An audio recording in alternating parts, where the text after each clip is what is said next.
order, leading for quite a long distance, but being caught by this car. Now, this car's clearly showing speed. Philip Pater's car, the number 16 car that led for so long with Chris Buncombe, as the fuel changes, cycle around again, coming back up towards the top of the pile. The Corvette, now it's got Kumpunen, should be a front runner again. That might have a chance. There is our long-time leader being run down now by one of the Red Bull cars. It's the Carl Wendlinger car, the number 15 car with Andrea Bertolini. He shares that car. And again, Bertolini, a very quick peddler. He's the factory test driver. So again, all sorts of different variety here. Lots of close racing. And as the pit stops recycle, we could get a very close front-running bunch once more. I think the change is because some of the people took tyres at the first practice, at the first stops, and some of them didn't. They're taking the tyres at the second stops. They were a little bit out of sync after the first stops. Now, as you said, it's all going to come back together. It's all going to come very close. But these guys get back in now. They've done the 60 laps, so we reckon there's 27 laps left to do. They're doing around about 30 laps to a tank full of fuel. So this will be their last stop. They'll go out now, and that will be it until the end of the race, until they've reached the 87 laps. My question mark then hangs over the number 16 car, because Philip Pater came in midway or towards the end of a stint, but not at the end of a full stint, as we see the Graham Nash number 8 car coming down pit road. Gavin Picking, Rafael Gianmaria and Hubert Haupt's car. So my question mark is over that at the moment. Chris Buncombe is second on the road, and there you can see the Spirit Kia sponsored Mosler back out. Sean Balfe and Jamie Derbyshire's car, which had 2 punctures on the right-hand side. They have fixed the damage and put new tyres on it. It's fueled and hoping to get to the end of its first ever FIA GT race. Of course, it'll win its class if it does so, but it'll also be last in its class. And for the more sharp among you on this Sunday lunchtime, yes, it is the only car in its class. But still, they're out here to try and refine their act and get the car quicker and quicker, and great to see them doing it as well. So now then, where does that leave us? Well, let's catch our breath as the Grupper M battle continues right in front of the number 16 Maserati. And that is Chris Buncombe's car. The Grupper M cars at the moment are 8th and 9th overall. Mark Lieb leading Emmanuel Collard. So that's the way those 2 cars are, as they have been all the way, the 66 leading the 88. And just to show you at the moment, 88 car Collard had just done his fastest lap of the race. So he's been catching the 66 car, the car that's leading at the moment. And Emmanuel Collard's in that second car. He's done the fastest lap of the race, so he's right up there, and he'll be looking to try and take a position away from his teammate. As we said earlier on, right at the very beginning, the one thing you must not do is take your teammate off while you're trying to overtake him. Yes, it's very nice to try and beat him, but certainly you should never ever run into your teammate. So these 2 guys, well, this team, or 2 teams, or 2 cars, very, very closely matched in both their drivers, as well as the fact the cars are prepared by the same people, by the Group M Racing. And they've done a fantastic job here. They really are stretching away from the rest of the Porsche field. I'm trying to think how far back the next guy is. He's another lap down Mocker, who's in 3rd place in the GT2 class. Yeah, the Ebby Motors Porsche is sort of the best of the rest, really, and it is very much a 2-class field, because the factory-backed and Grupper M-Run cars have been not only superb in the British Championship. Tim Sugden co-driving with 19-year-old Jonathan Cocker, who won the British GT title outright last year in a Grupper M Porsche.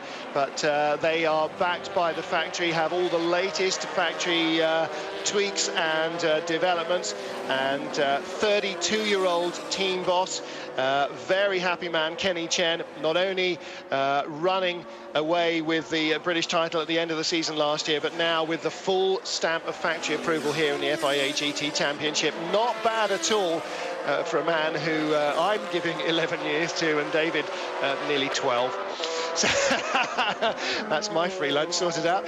So Philip Pater, Michael Bartels, Bert Longin. We've got a Maserati, well, Chris Buncombe leading in the Maserati in the number 16 car now. Michael Bartels, Maserati in 2nd place. Bert Longin 3rd in the Corvette. Think that's going to go the distance. So 4th place, Babini has got to catch him in the Maserati. Pedro Lami's Ferrari in 5th position.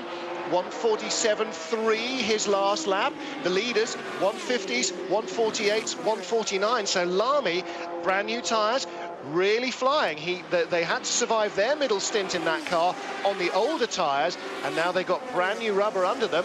There's the Heavy Motors Porsche that is third in the GT2 category at the moment. And of course, one of the many cars that you can drive in GTR for your PC.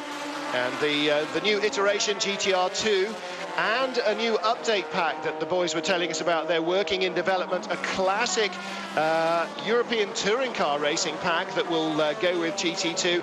That will also be available for Xbox and they hope PlayStation, and possibly PlayStation 3 when that arrives. A huge amount of development going into the GTR game, and again, I can't recommend it highly enough. All the PC magazines are giving it 98 and 95% in their marks. It is absolutely a benchmark. If you ever raced GP2 on your PC, it's that much better.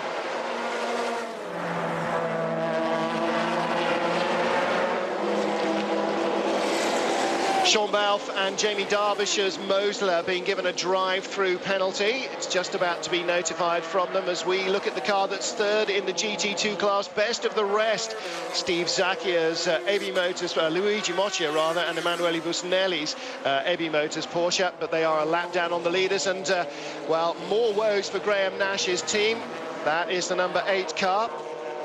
Hubert Haupt, veteran, being pulled away, and that looks to me, I was going to say exactly the wrong corner, so I'll now wisely say, of course, that was looks to me like the Ascari gravel trap. David just got away under braking, I think, there, just snapped away. Yeah, that's all he did. He came in, he got it slightly wrong, and locked the back of the car up, and round it went. And into the gravel trap. They'll tow him to a place of safety. With a bit of luck, he'll be able to get that started and back onto the grid and spread a few more bits of gravel around the circuit. There we've seen in the pits the number 88 Porsche, the Group M Porsche, and that'll be Collard. We think he'll stay still, he'll stay in the car and get to the finish with that. And there's the other car, so they're not bringing the two Porsches in together side by side, but they'll bring one in one lap and one in probably the very next lap, I would think. Yeah, absolutely right. You don't particularly want to have both cars in together, and it's very much always been the matter that one is nominated as the first car to come in and the other one as the second car, and that's just the way it is. Chris Buncombe leads then, and David, what a boost for the Brit.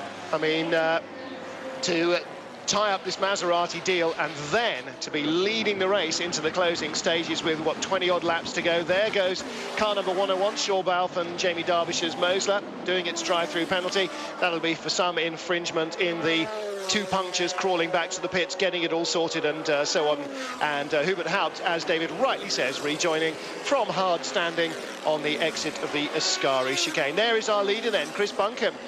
And what a great weekend he has been having so far, taking over the leading car from Philip Pater, and once all the pit stops had recycled, back in the lead. But still, I question its ability to get to the end, and again need Paul Truswell, the human slide rule, to work out whether or not it can do. He can tell you in a heartbeat, and he's probably, even as now, shouting at his television watching Eurosport 2 going, no, it can't, it's going to come up 4 laps short, Martin, surely you know that.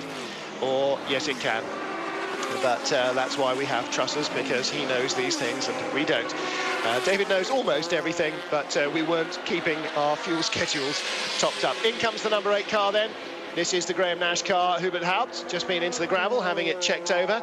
Maybe he felt something go as it snapped away from him under braking, and maybe it wasn't just the talent evaporating. Race leader still Maserati then. But from 4 of the top 5 positions on the grid, we sort of expected a bit of a trident romp to success, and it's been a very varied leaderboard. We've seen Corvette lead, Ferrari lead, Maserati lead. Trying to think if we've seen a Celine on top of the leaderboard. I don't think so. They haven't quite got that close. And indeed, the best of the Celines at the moment is Harold Becker and Bobby Verdon-Rose car in 9th position. And we think Bobby handed over after a double stint to Harold Becker, don't we? So that's who's in the car at the moment. But these cars have certainly been the class of the field this weekend, all through practice and in the start of the race. They were right out front. They had one Ferrari up there with Bushu to start with, the one you can see sitting in the background on the grass there. It was giving them a bit of a hard time. But as the race has progressed on and as the pit stops have gone on, these are the cars that have come out on top. They're still first and second at this moment in time. We do have the Corvette, which we believe the company is now in, sitting in third place. And that's good for that car. That car's been very good on its fuel, and it's just done everything right. They've managed to get all three drivers into the car during the race so far. So they've had fresh drivers every time they've sent the car out. Some of these other cars, they're running with two drivers. Obviously, the first driver has to A, get back in, or B, didn't get out at the very beginning, as we've seen with Philip Pater when he came to the very first pit stop. He stayed still, and he did his double stint at the beginning. We've seen also, as you just mentioned, Bobby Verden-Rowe. He did a double stint in that Celine S7, the one that's currently in 9th place, the first of the Celines. Now, looking at the speeds that the drivers are going at, Chris Bunkum's last lap, 1 minute 50.8. Chasing him, Michael Bartels, now just 4.87 seconds back, 1:48.8. 2 seconds quicker on that lap, and that's been the pattern. Now, is Bunkum having to turn the wick down to make it to the end without a splash and dash? But look how much quicker Bartels is coming up behind him now. Anthony Kumpen and Bert Longin's car, Anthony Kumpen in the Corvette, 1:48.1, so quicker than both the leaders by 0.7 of a second and 2.7 seconds. And Babini behind him being dropped as Pedro Lamy reels him in. Pedro Lamy in 5th place, 1.1 seconds behind Babini's 4th place Maserati, the second of the Vitaphone Racing cars. So, and there comes the Corvette. The lead Maserati is being caught by the 2nd and 3rd place guys, and the 4th place Maserati is being caught by Pedro Lamy's. The top 5, as opposed to stretching out, are actually ramping up behind each other, and the Corvette is closing on the leader, and Lamy is within, I would think now, about half a second of catching Babini. By the time they come onto the main straight, Pedro Lamy might be looking for a move. So the top 3 can all see each other, and Bunkum, well, it was 4.8, it's down to 2.5 seconds. Again, I question whether the car can make the distance because of when they stop for their second stop. Philip Pater, by his own admission, said he'd done a stint and 3/4, and I wonder why 3/4. Had he gone to the maximum distance that he could have driven? I don't think so. Bobby Verden-Rowe stayed in later.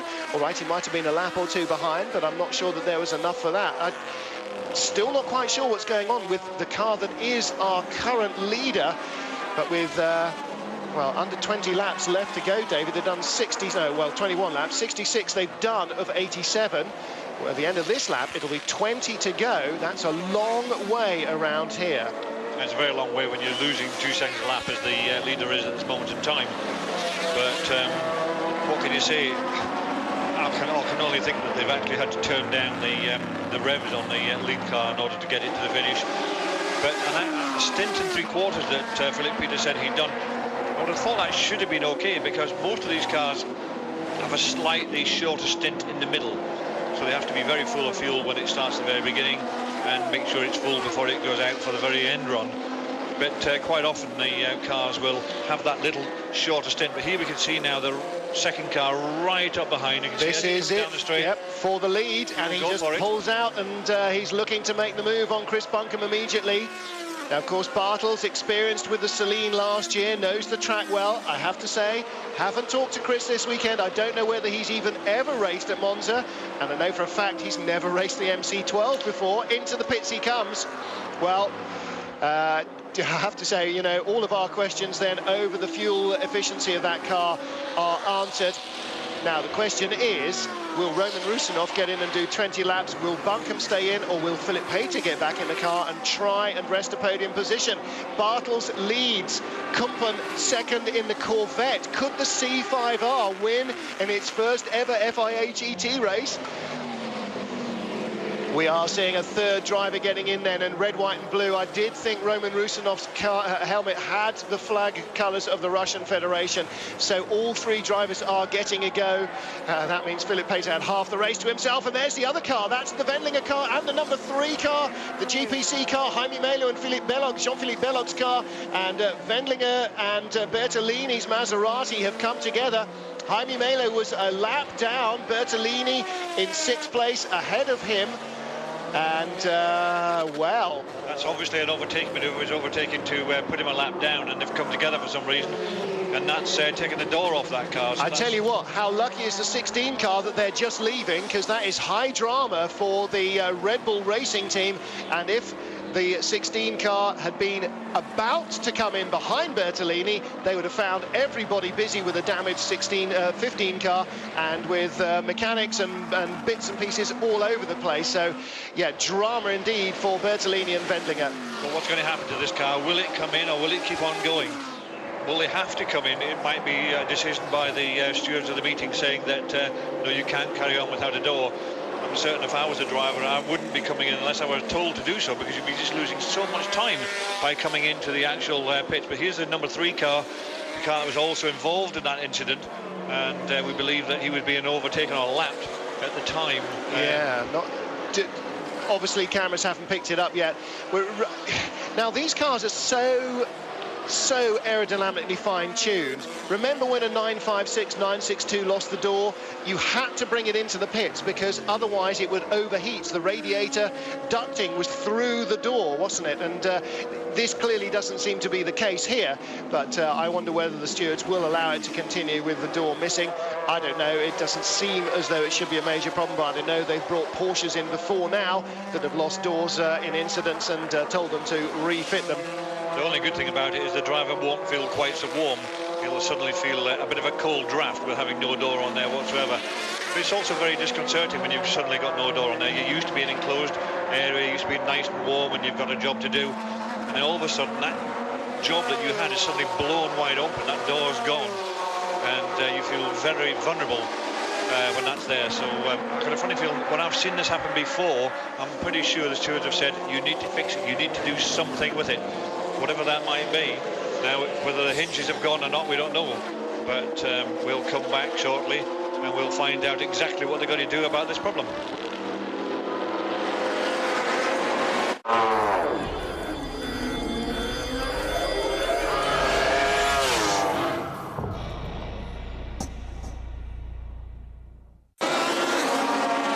Welcome back live to Monza. Here is our lead battle. Michel Bartels in the familiar turquoise and black Vitaphone Racing colours, no longer in the Cellini and a Maserati, leads from this car, the C5R, the GM Chevy Corvette, which is in the hands of Anthony Kumpen. Between them is some traffic. Graham Nash Celine and a Gruppa M Porsche in the GT1 and GT2 classes respectively. And there is Jaime Melo's Ferrari. Just as the lead battle's shaping up, we're seeing a dead car in a garage. Seems to have had a collision with Andrea Bertolini's Maserati. We didn't pick it up on camera. And behind, look, the battle for 3rd place. Babini in the Maserati being swamped by Pedro Lamy. Lamy coming from behind on fresh tyres in the 550 Maranello, and he's got a good run going on. Babini, the cameras stay with it. Babini with the inside line down into the Variante Ascari, holds on for the moment. But we noted a few laps ago that Lamy was lapping much quicker and was coming up very fast behind Babini. He's now spent 2 laps right behind him. Somebody slowing very dramatically, one of the Porsches. That'll pull off at the side of the road and will go no further. Corvette closing on the leader. And it's Maserati 1 and 3 with Corvette and Ferrari 2 and 4 doing all the chasing. But David Leslie, the Vitaphone Racing team, here might pick up a 1-2 in their debut as a 2-car operation with the Maseratis. They might get a 3 and a 4, but either way, they're in a very strong position at the moment. They definitely want to be a strong position. They changed at the end of last year from the Cellines, the Franz Conrad run Cellines. They got hold of these 2 Maseratis, and they've been out, they've been testing. Unlike most of the teams, they were ahead of the game a little bit, so they knew what they were doing. And they came out with these 2 cars.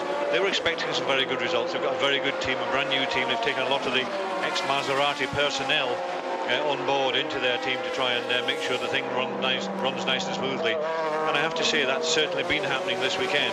They've done an absolutely superb job of being at the front all the time. Yes, they weren't leading at the very beginning, and they were lying second, but they've been right there. They've been consistent. And just at this moment in time, both cars, first position and 3rd position, are both being hounded down, shall we say. by something other than the Maseratis, because at the very beginning of this race, remember, at one point with Maseratis 1, 2, 3 and 4, and now all of a sudden two of them have gone by the wayside for various reasons, and we can see them, the Ferrari hounding the third place car, and the Corvette slowly catching the first place car. So what looked like a very good result for the Vitaphone Maserati team, now all of a sudden they're having to work for it, and work very hard indeed. Well, Michel Bartels is working very hard. A 1:48.2 to the 1:48.19 of Anthony Kumpen last lap. Only 0.3 of a second quicker, Kumpen, and he's 2.9 seconds back with 70 of the 87 laps completed. He's not catching him fast enough, but he is catching him still, and traffic, of course, will play such a big part in this, David. If you catch a car, a slower car, in the wrong place, you can lose a 2.9 second lead in a corner, and the Corvette is so close. And again, there's the battle for third and fourth. The Maserati with the Ferrari all over the back, and Pedro Lamy, a very experienced racer, of course, raced in Formula 1 with Lotus among others, and has raced very successfully in sports cars ever since. We're winning many races with the Oreca factory team, and now he is all over the back of Fabio Bobini. Bobini, with 2 years of 550 Maranello racing under his belt in the last 2 seasons of the FIA GT series, knows what his rivals' strengths and weak points are, and he's got the advantage that he also knows a bit about the Maserati as well as a lot about the Ferrari. Here, really, he knows what Lamy can and can't do, probably, and Lamy's not quite sure yet what the Maserati can and can't do, but there is a definite race on for all of our podium positions. 5th place, Andrea Bertolini, still doorless. 6th place, Roman Rusinov, so the 2 Red Bull cars that were so strong at the start, 5th and 6th. Steve Zacchia in 7th place in the second Labra competition. Ferrari, Lilian Brinner and Enzo Calderari. Steve Zacchia sharing that one. 8th is Harold Becker in the Conrad Motorsport car he took over from Bobby Verdenroe. That's the best Celine.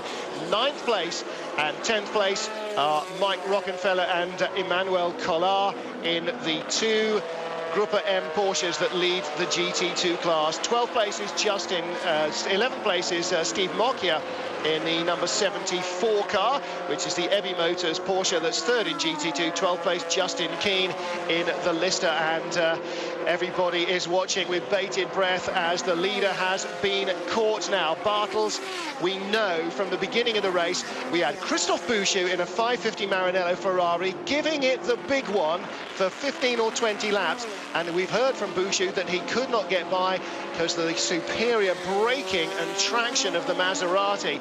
Now, what can the GM Chevy Corvette do? This is not a home-built car. This is a Pucker factory Riley and Scott Pratt Miller car, so this is absolutely the business. It's not the latest C6 that debuted at Sebring, it is the C5R, and he's got the headlights on and he's looking for the move already. Yeah, he's working well with this car. This car's got very good traction. I've seen it, you know, for such a long time now, and what it can and can't do. It's got that big V8 in it. It just sounds so powerful when it comes out of a corner. It just grunts itself off down the road. Maybe the brakes, the Maserati, are a little bit better than what they are on the Corvette, but certainly Corvette's got good handling. It's got very good traction out of a corner, and you know, he's caught him up and he's sitting right on his tail now, and he's going to give him a real hard time. If he's got 15 laps in which to do it. If he just sits there and just pushes him and pushes him and pushes him without actually having to make a big dive or a move down the outside or anything like that, if he just sits and pushes, then he will be able to try and get Michael into a bit of a mistake somewhere, just go a little bit wide somewhere, make a mistake, say, in the first chicane after the start and finish. Well, he was 1.4 seconds quicker than Bartels on the last lap, Anthony Kumpen. You saw Bert Longin there in the overalls, and the rest of the GLPK Carsport team watching. And there is the Maserati team. The Vitaphone Racing people are here in strength with a huge marketing operation as well. But here is the battle for the lead. Slow cars coming up in front. One of the Czech Racing Coca-Cola Porsches gets out of the way, but it's going to hold up the Corvette. No, it isn't. And Kumpen really lumps it over the curbs on the entry there to the first Variante. Now they've got the Celine in front, the Graham Nash Motorsport Celine. That'll be much quicker. And there's the Conrad car. That is the other Conrad car, Franz Conrad's car, the number 5 car. The left front wheel did drop off it, and now Bobby Verdenreau and Harold Becker's car has stopped the car. They had an engine change after practice. The leader catches the Graham Nash Motorsport Celine, 8 or 7, don't know which it is yet at the moment, doesn't matter, because that might turn the race in favour of the Corvette. And Anthony Kumpen will be chewing the steering wheel at the moment, trying to find a way by. And similarly, Michel Bartels, who is defending his lead now as he defended second place, gets the break, and the Celine gets right out of the way, so there was no break there at all. Change behind in third place. Pedro Lami's got by Babini. First and third at the beginning of this lap. They might end up second and fourth at the end of it, because again Kumpen looks down into Ascari, and in fact Pedro Lamy has left Babini for dead. He's really chasing after the lead. Pedro Lamy thinks he can win this for Ferrari. Maserati, Corvette, Ferrari, 73 of 87 laps. We've got 14 laps to the checkered flag. Any one of these 3 manufacturers could win it, and I have to say it would be an enormous story for any of them to do so. The Labra Ferrari, their first race with the Ferrari in the FIA GT series. The Labra team, though, know it from winning LMES last year. First race ever for this Corvette in the hands of the GLPK Carsport team, and the first race with the Maseratis for the Vitaphone racing operation for any of the 3 outfits. It'll be a huge result to finish on the podium, but they will all, or 2 of them will feel that they have had victory snatched away from them, because one of these 3 cars surely must win this race, and the other 2 will think we could have if only.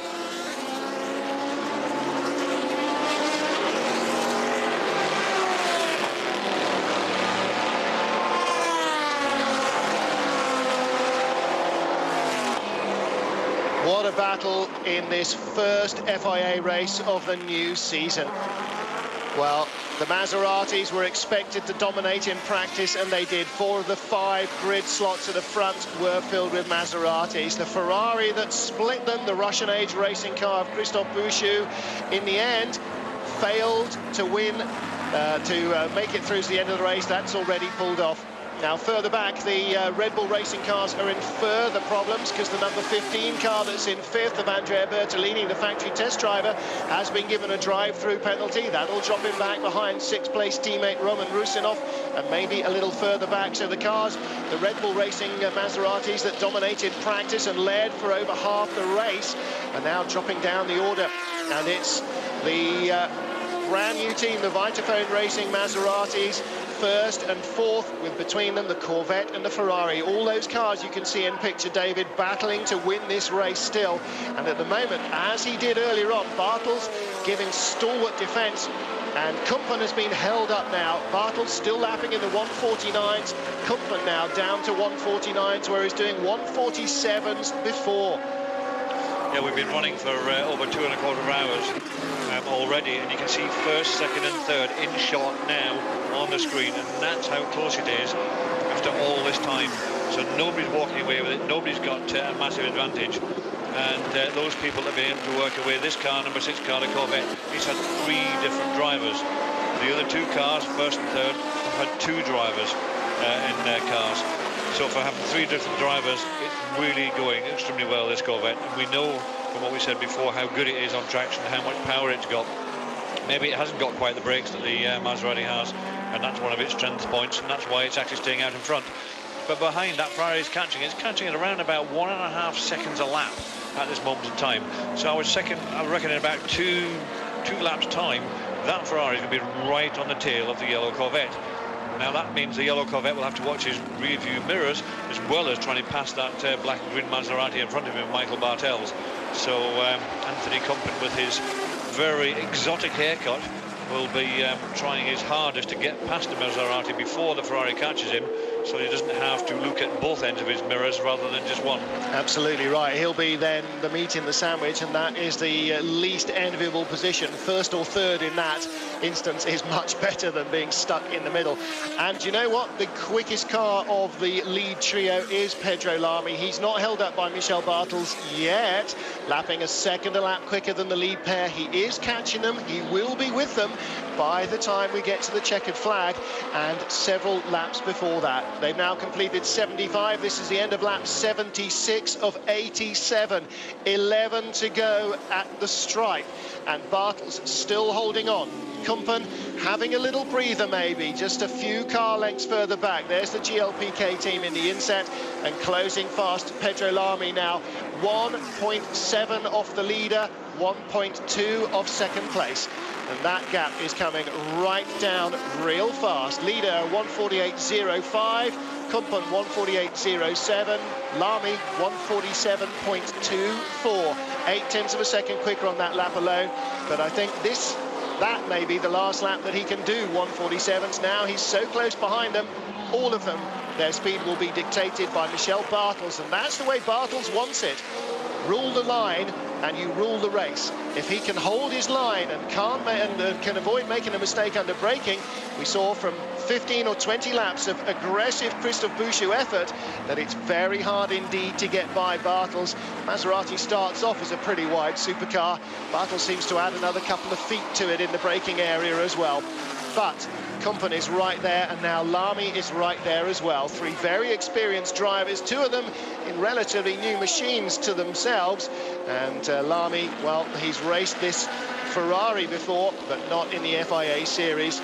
And for the first time, the FIA cars, like the Corvette was designed to, running on the carbon brakes. Now, trying to pick up a toe off Jamie Derbyshire is the Maserati, just to stay out of the way. Pedro Lamy flashes the lights, and I'm sure the driver of the Monza, whether it's Jamie Derbyshire or Sean Balfe, may well be Sean by now, will be well aware of what's going on. A puncture for Kumpen, or a big slide at least. That was a big slide, got it into the parabolica a little quick. You don't often see cars slide like that at these speeds, David, but that was a big squirrel there from Kumpen's car. Shows just how hard he's chasing the gas. Yeah, we know he's chasing. We've seen earlier on when he's come out of some of the slower corners, he really is getting the foot into the throttle very quickly indeed. Light in the back of the car. We know how good a traction it is. We've said that before, to get it out, but he really is making that car work very, very hard indeed. And now all of a sudden he's got his mirrors full of this red Ferrari, while still trying to make the best of the Maserati that's in front of him. Well, do you know what? Babini in fourth place. We haven't talked much about him in the second of the Vitaphone Racing Maseratis, but he's only 3.5 seconds off the lead. And if there is a tangle between any of these trio, he might end up on the podium. Smoke from the back of the Corvette or the front of the Corvette. Maybe that's what the problem was. It looks smoke like that, bright smoke like that, tends to look like tyre smoke, something like that. Oh, there he goes. That's more puffs of smoke. It looks like the left front corner, but that could be coming from the headers. It could be spewing out oil onto the exhaust. Kumpen's got, I would think, a fairly terminal problem developing under the hood of that Corvette, and it's alight. Fire. It is. It's oil on the exhausts.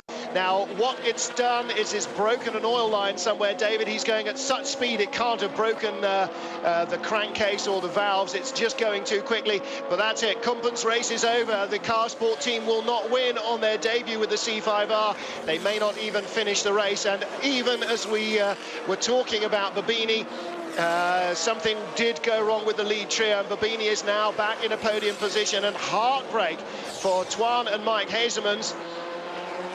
Well, flames quite clearly evident there, and that must be oil burning off the exhausts that run down the side of the Corvette V8. And here's the view from the garage. Twan there in the back in the cap. Get out there, get ready. Well, heartbreak for Car Sport and GLPK, but as he comes in, and the cockpit is filled with smoke as well. No, that's just reflection off the screen. That is a very sad sight for them. With 10 laps to go, they were looking hot for a podium finish, but the car, David, still clearly drives. It's losing oil onto the exhaust from somewhere. You can't imagine that that's a situation that can really continue for much longer. No, the first thing, I mean, they'd seen it on the screens that the fact there was a fire when it went into the Sky chicane. When it came in, the first thing they had to do was lift that bonnet and have a look and see where the oil's coming from. Why is the oil there? Why is it going on fire? Obviously, it's very smoky inside that car as well. Kumpen's sitting still. He wants to try. He's doing his best. Oh, no, he's decided that it's getting warm in there or something, and it's time to get out. We can see there, suddenly there was that big flash and that's where his race ended, really. Slightly less all-enveloping than Tom Coronel's Lister fire last year that he bailed out of before the car had even stopped. You remember that from Monza last year? But certainly dramatic enough. So Michel Bartels leads, Pedro Lamy in the Ferrari. Here we go again. It's still for the lead. It's still the Vitaphone Racing Maserati, and you can substitute quite comfortably Kumpen in the Corvette for Lamy in the Ferrari. The Ferrari, a proven winner. A 550 Maranello's won the driver's title for the last 2 years and been runners-up as well for the last 2 years, run by BMS Scuderia Italia. But can the Labra competition team win first time out in the FIA GT with the Ferrari? They're so used to winning with their Vipers over the years and so used to fighting close battles at the end of the races with their Vipers for the years. And, well, the third-placed GT2 car sees no option but to go down the escape road to stay out of the lead battle in the last 7 laps and last 8 laps, and that was a very good call from him as well. 7 to go at the end of this, and Pedro Lamy, David, still with time to take the lead and still with time to drive away from the Maserati and win for Ferrari. And here we see what we didn't expect to see is one of the Maseratis about to be lapped, and that wasn't what we were thinking of at the beginning of this race when they were all 4 of them up front. But one of them obviously has got a major problem trying to work out if that's the one with the minus door. It is minus the door. No, it's not now minus the door. It's got its that in fact then is Chris Bonkham and Philip Pater's car. The other one's still minus the door, but here comes the lead battle, and there was just about a rub there. Pedro Lamy really looking to try and get through and couldn't quite make it on Anthony Kumpen. He was trying to force the issue before they catch the Lister and the other blue Maserati. They're now going to come out of this Ascario chicane down onto this back straight. We've got 2 cars in front of them. They've got the blue Maserati, they've got the Lister as well. Certainly going to get one of these cars before they get to the bottom of this straight. Can they get both of them? Well, there's the blue Maserati past the Lister, so the Lister's, I'm pretty sure, not going to be a major problem to it, but the lead Maserati's pulled out. Oh, and he's had his nose cut off as the Red Bull Maserati goes down the inside. And that's given an opportunity to the Ferrari. He's gone to go around the outside. He's had his nose cut off as well by Michael Bartels. Michael knows exactly what he's doing. He's been well experienced in this type of racing, and he'll be able to see exactly in his mirrors where the Ferrari is. Coming out just in front of them, David, out of the pits is the number 15 Maserati now with a new door on, and that's, oh, they squeeze between the 2 blue cars. Bartels goes down there, Lamy's right with him. Sorry to jump in on you like that, but I was just wondering whether he'd be right in front of them. In fact, he stayed, he crossed the penalty line, which he shouldn't have done, but he did stay out of the way, clearly looking in the new but probably not properly adjusted mirror, and saw something hoving up behind him. That's the sort of thing that the team should tell you on the radio. Leaders coming, stay right, but clearly didn't. So Maserati, Ferrari for the lead, and again, if something goes wrong with Pedro Lamy here, that is a Vitaphone Racing 1-2, because the other Vitaphone car, Fabio Bobini, is still in 3rd. 2 blue Maseratis might move between them on the road, but they are both down on the leaders. Bertolini 3 laps down, and Rusanov a lap down in the 16 car. So we saw on the run down to Ascari last time, Lamy had a look. Here we go under the Campari Bridge. And he's thinking about it again, and a huge lock-up from Bartels. Enormous lock-up from Bartels. Does he get it sorted out? He does, but Lamy's alongside into the wrong element. Wow. Michel Bartels has got 9 lives, he really has, because he's used a couple of them already versus Christophe Bouchou, a couple versus Anthony Kumpen, and that enormous lockup used another one. How many more chances does he get in this race? Bartels is really, David, clinging on with every fibre. This is not a race he's going to beat somebody to win. It's a race he's going to have to hang on to and stop them taking away from him. Yeah, he, as I said before, he's very experienced. He knows exactly what he's doing. He can see behind what's going on. He's pushing that car as hard as he can. He's braking as late as he can. He's got the tyres on the car. He knows what he's got, and that's what he's got to work with, basically. He just braked a little bit late into that Ascari chicane. He knew that he had to sort the thing out in the middle in order to stop the Ferrari getting out beside him. That's the last thing he wanted, was having the Ferrari beside him as he went down that back straight. And he managed to pull across and just put the Ferrari back behind him rather than beside him, and that gave him a little bit of breathing space. the Ferrari, if he'd thought about it, would have sort of backed out of the middle of it and tried to come out of the corner that much quicker, rather than trying to pass him in the middle or try and come out of the last section of the chicane. If he actually came out of the last section that little bit quicker and tried to get the slipstream and the run down to the corner at the end of the big back straight, then I thought that would have been a much better idea. But as we said, all he's got to do is keep pushing and pushing and pushing and try and get Bartels to make a mistake. Well, Lami's monstering him through the Lesmos. They're heading down here again for the next lap, and if we don't get rid of the replay soon, Lami has really got to force that mistake. Don't forget, Lami's tyres are a stint fresher than those of Michel Bartels. They changed on the Maserati after the first stint. They changed on the Ferrari after the second stint. Lami must use that grip advantage to stay on terms. The Ram Racing Celine is in the way, and there's a Porsche in front of it. Bartels goes early to the inside, early and committed, and a big slide as he turns in there. Timo Scheider watching from the Maserati team, and in the Ferrari garage, Pedro Lami's teammate is watching as well. And Lami just makes the most of that, doesn't he, as Gabriele Gardel watched himself on the monitor, and we did too. That big slide from the Maserati. Now it's all about aggression and naked aggression. How much can he outbrake here? Can the Ferrari get in the way? I don't believe it. The number 12 car almost runs the leaders off the road. Lilian Brina, Enzo Calderari and Steve Zacchia's car, and the timing screen showing that it is Steve Zacchia at the helm, which might come as no surprise to regular FIA GT watchers. David, that nearly spelt disaster for our lead pair. It did, and the thing is, the leader was flashing his lights before he got there. He knew he wanted to get past him. He knew he was desperate to get, straight in there rather than wait till he came out of that first chicane. And, a quick flash of the lights, a number of flashes of the lights to tell the Ferrari he was there. And the Ferrari was still hanging on to trying to go around. But when it's so close to the end of the race, and I'm pretty sure the engineers belonging to that Ferrari that was just been lapped should have been on the radio to say, you've got the leaders behind you, you've got the leaders behind you, just to make sure that, all of a sudden a back marker doesn't make the outcome of this race something other than simply straightforward motor racing, hard racing. For 87 laps it's going to be. It's not going to quite make the 3 hours. And what fantastic racing it's been. It's been nose to tail since we started. I have to say, this is one of the best FIA GT races I can remember having seen in several years. 4 laps, yes, we know.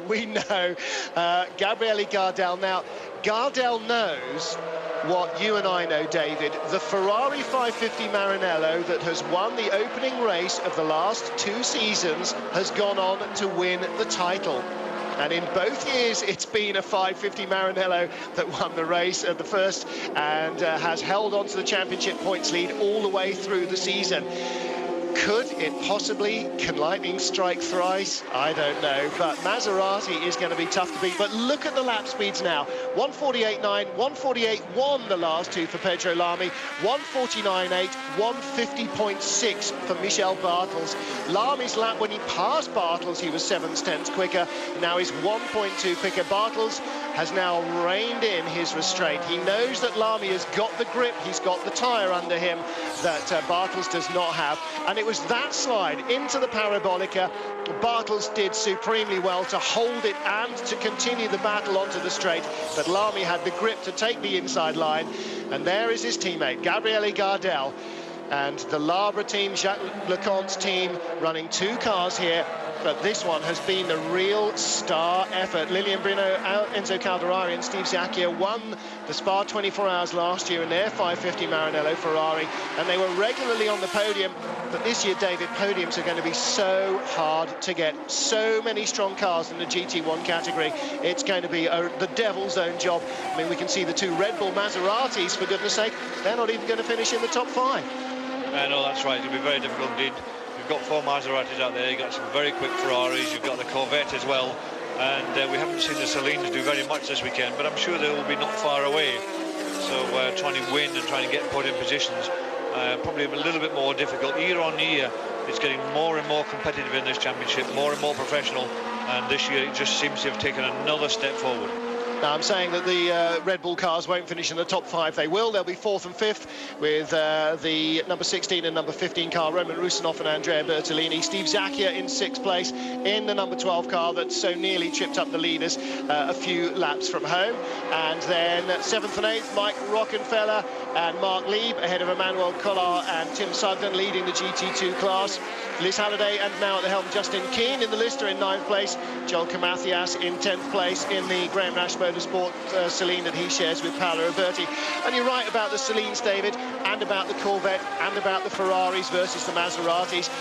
As we will see in the World Touring Car Championship, this circuit is so much about horsepower, and it is going to be very different probably at Magny-Cours and again at Silverstone, and certainly at places like Brno and some of the later tracks on the circuit, because it will not just be the cathedral of speed that Monza really is. If you don't have grunt here, you don't have anything. So we should see very much closer racing. You can hardly complain about the closeness of the racing here in the closing stages. 84 laps completed. At the end of this, there'll be 2 laps to go, and the leaders separated by just 6 seconds from the 3rd placed car. And it is a Ferrari that leads, Maserati 2nd, 3rd, 4th and 5th. And if only this car hadn't been built in Banbury, there'd be big celebrations all over the Ferrari and Maserati factories at Maranello. But unfortunately for them, it is an Oxfordshire-built car. It's got the prancing horse on it, so I'm sure they'll assume it as one of their own anyway. Well, there's the Labra team. They're just standing there on tenterhooks, watching the screens, watching the time of the screens. They're looking to see what the lap times are, looking to see how far away the car is, what the distances are to the finish of the race. And, you know, at that point, you're just sort of taking big, deep breaths, wishing the race would be over already. 2 laps to go, 85 out of 87 completed. Babini, the fastest man in the top 3, closing down to 2 seconds away from Michel Bartels, 2nd and 3rd. But it's Pedro Lami's Ferrari that leads.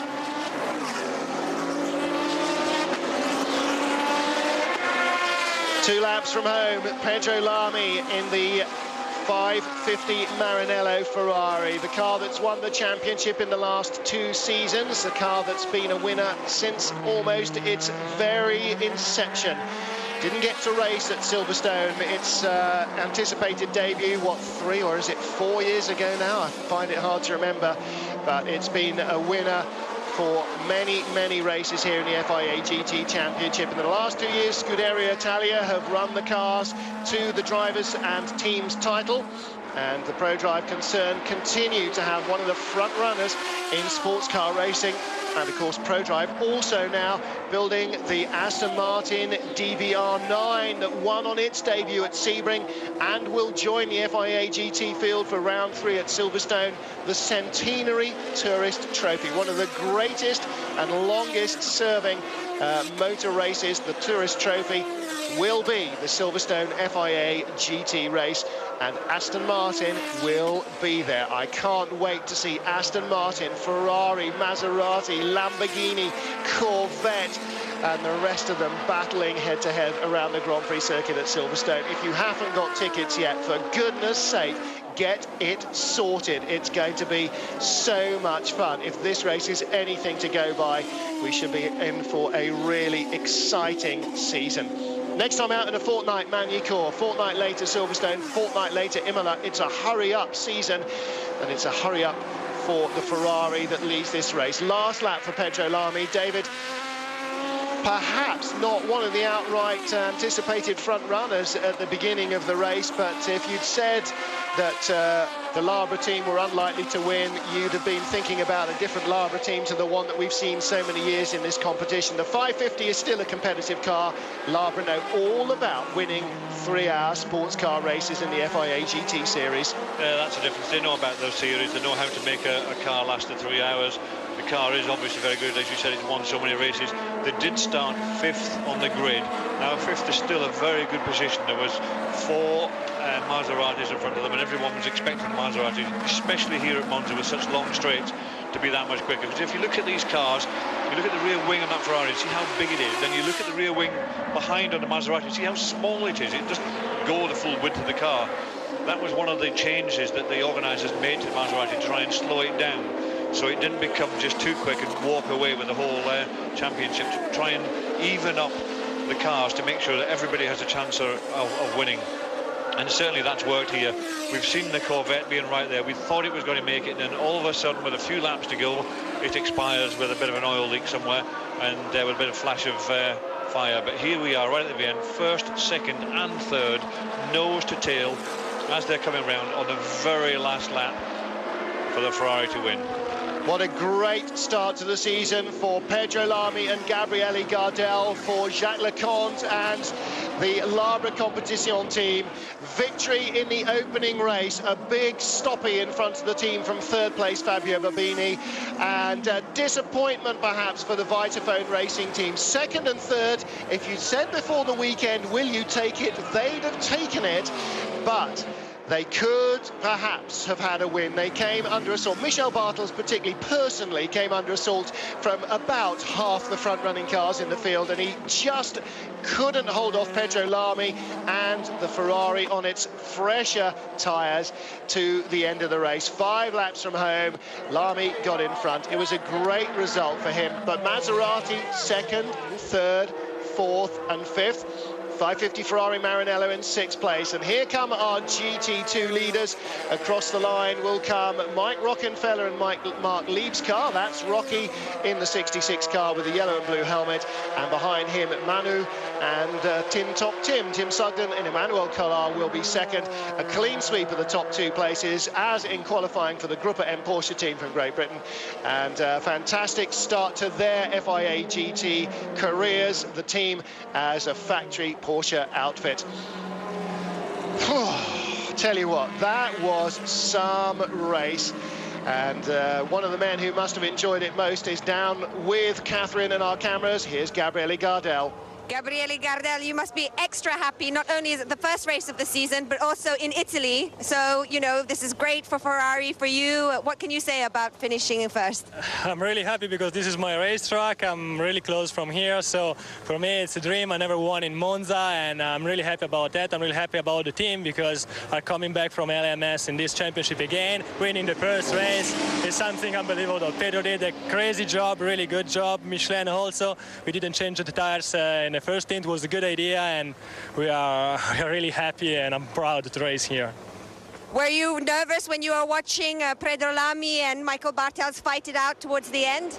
Yeah, I was really nervous because we are a little bit slow on the straight, but in the corner we are a little bit faster, so it was really tough there, but he was really cold and did really good overtaking in the parabolic corner, so wonderful. Thank you. Thank you. It was a great performance by the team, and here's the moment that Michel Bartels' tyres just finally said, you have got to be having a laugh. We can't hold that one any longer. The Maserati stepped out and away from him, and Pedro Lamy, like a terrier, snatched the lead away. So Pedro Lamy and Gabriele Gardel take top points. Bartels and Scheider in second place. Teammates Babini and Biaggi third. Maserati's filling 4 of the top 5 places as in qualifying, but it was Ferrari that didn't split them but beat them all. First and 6th for the 550 Maranellos.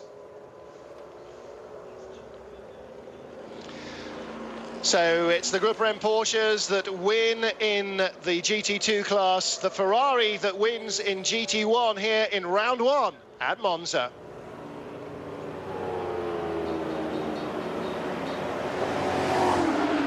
Well, David, a fantastic race, and really should have got the crowd nicely warmed up for the FIA World Touring Car Championship openers that come. It certainly makes me look forward with great anticipation to Magny-Cours in 2 weeks from now.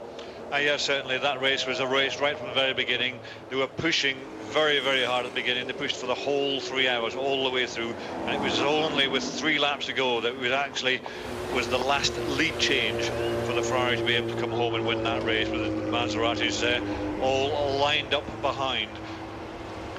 So the Maseratis then, do we think they might have got the balance right? I mean, certainly here at Monza, they were not able to outstrip everyone in terms of pace, and on a tighter track where handling is perhaps a little bit more relevant than horsepower, we might see a few more cars being in and amongst the Maserati fold. At the moment, though, looks as though the organisers have done a pretty reasonable job of pegging the performance. I have to say the organisers seem to have got it pretty much right, but Monza is very much a different circuit to the rest of the circuits we go to all year long, and from Magny-Cours onwards, it's going to be much more of a handling circuit than it is here at Monza. Monza's all about grunt, it's all about power, and it's going to change when we get to the next race meeting. All right, well, we've got a bit of time now. There is our race winner, Pedro Lamy. Look at that smile. Let's hear from him now. Pedro Lamy, some great fighting going on out there in the end. Were you nervous? Tell us your feelings and how you feel now about winning this race. Great. I mean, the Maserati was a bit stronger before the race starts, and we won it. I mean, we pushed hard all the race. It was great at the end. We had, I think, a better car than they had. Yeah, so it shows that the Ferrari 550 is still very competitive and also some great driving out there. Hopefully, yes. This track is a long and a fast track. Maybe in other track we're going to be different. We will see. Thank you. Thank you. Well, great effort from Pedro Lamy and Gabriele Gardel, and once more Jacques Lecomte proves that he knows about endurance racing. The Labra competition team, welcome back to the FIA GT Championship, and as I've said before, the Ferrari 550 Maranello pairing that won the opening race in the last 2 seasons have gone on to win the Drivers' Championship, and the team that won the first race, in both cases Scuderia Italia, won the team's title as well. It all bodes well at the moment for Lamy, Gardel and for the Ferrari team of Jacques Lecomte, but with the Maseratis, with the Corvette clearly showing so much pace, they've also got to worry about the Celines, and maybe the Lamborghini and the Lister will have a better weekend as well in France. In the GT2 category, well, it's all about Gruppa M and who can hold a candle to them, but the teammates' battle is on. Will it be Collard and Sugden, or will it be the factory drivers Lieb and Rockenfeller? We will have to wait and see. France is in a fortnight's time. That'll be on Eurosport as well. Join us for that. In the meanwhile, from the Eurosport production crew here in Monza, on behalf of the man who knows, he does know, you know, David Leslie, I'm Martin Haven saying thank you for watching. I hope you've enjoyed it as much as we have. We're off for a quick sandwich. We'll see you later. Bye for now.